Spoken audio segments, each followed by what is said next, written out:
Hi folks, I'm Voba. I'm a singer and a vocal trainer, and this is my channel concerning vocal anatomy and anatomical vocal training. Today I want to talk about phase 3 of stretching the swallowing muscle. You've strengthened your yawning muscle now and also have tested already the flexibility of the swallowing muscle a bit, and phase 3 is just continue to do it. Continue to do it with the high sternum all the time. Just stretching, trying to pull the thyroid cartilage down and stretching more. Over a few months. Yes, I'm not saying weeks, I'm saying months. In order for you to build a healthy, strong voice, it's gonna take time. It's a process. It's not like, oh, I want fast results now and tomorrow I'm gonna be the greatest singer. No, that's not how muscles work. That's not how the body works. Nobody becomes the greatest athlete overnight. It's just not a realistic expectations, and that's why many people have actually vocal problems, because we try to jump the process of really getting to know your body, really doing the small little tiny exercises that can really strengthen your instrument. Here are a few tips that might help you discover your instrument, your throat.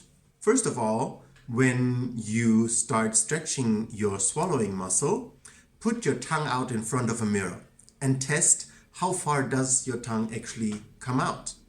Does it come out only that way or that way? Or does it actually come out that far? Because you need to know that in order to tell, oh yeah, now my tongue is really out. Now my hyoid bone is really as high in the throat as it can be, stretching the swallowing muscle. Secondly, you can feel the hyoid bone in your throat. When you touch your throat here, up there's a hyoid bone. Now, with most people, the thyroid cartilage and the hyoid bone will sit right on top of each other, and they won't be distinguishable from another in the first few weeks, few months, until you learn how to pull them apart by using the yawning muscle and putting the tongue out. And then you will feel actually there's a space between two entities opening up when you touch the upper tip of your thyroid cartilage. When you do this swallowing muscle stretch, you will feel, oh, there's a little distance between two harder entities, which is the thyroid cartilage and the hyoid bone. So you can actually sensory experience what is going on with these exercises that I'm giving you. It's not just like, oh, you have to imagine it. No, you can actually touch here and feel what's going on. Now, don't feel all of that during the exercise, right? This is just for you to understand, yes, I really have a hyoid bone and it's right there on top of my thyroid cartilage like this, or, oh yeah, they're coming apart. It's just for you to understand your anatomy, your own anatomy, and where things are and how they feel.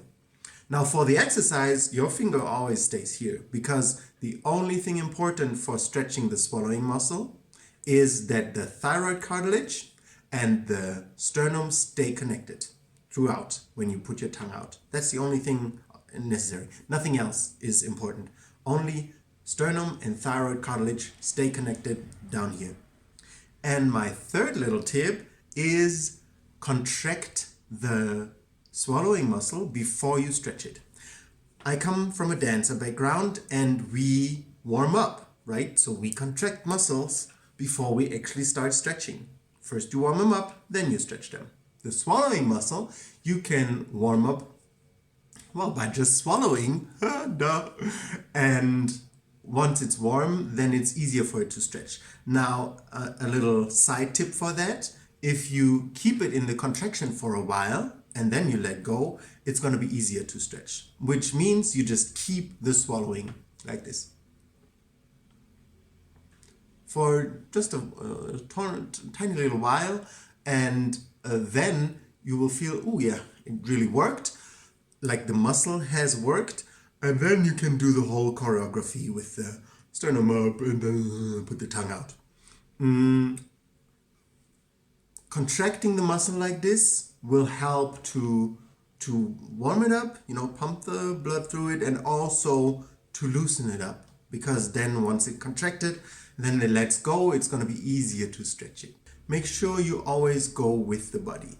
Again, I'm not telling you this is a course to learn how to do it. This is a course to know the possibilities that you have with your voice and know what is possible and how it's possible. That's why what I'm trying to spread into the world. And I'm saying that you need weeks and months in order to get results, because that's the process. It's not a fast process. Fast fixes are most likely very often not sustainable. The real work that you can do with your voice and that you should do with your voice, if you want a voice that lasts you for your entire life and stays healthy and you really know what's going on and how to use it, is a slow process. It's every day, 5 days a week, not 7, 5. Sitting down and really just working with it, getting to know your body, getting to know your voice, strengthening your voice, stretching certain muscles.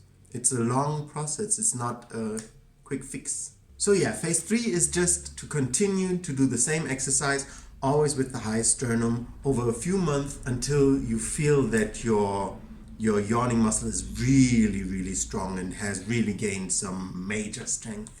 That's it for today. I hope you enjoyed the video. Let me know what you think in the comments. Subscribe if you want to subscribe. Like the video if you like it with like it. And then I see you when I see you.